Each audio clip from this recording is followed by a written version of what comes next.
Adventski kalendar babičinih kolača.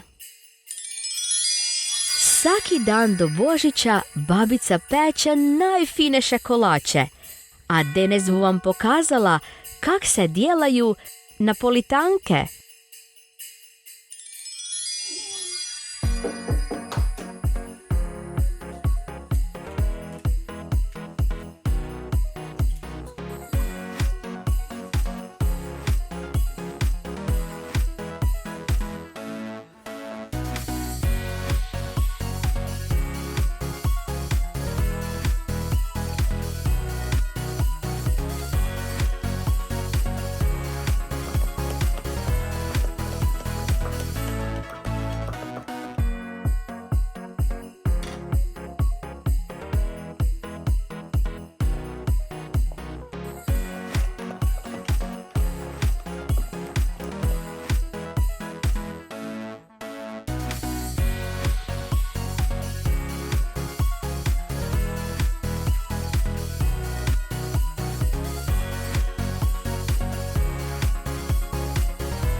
Blagoslovljen Božić i srećno novo ljeto!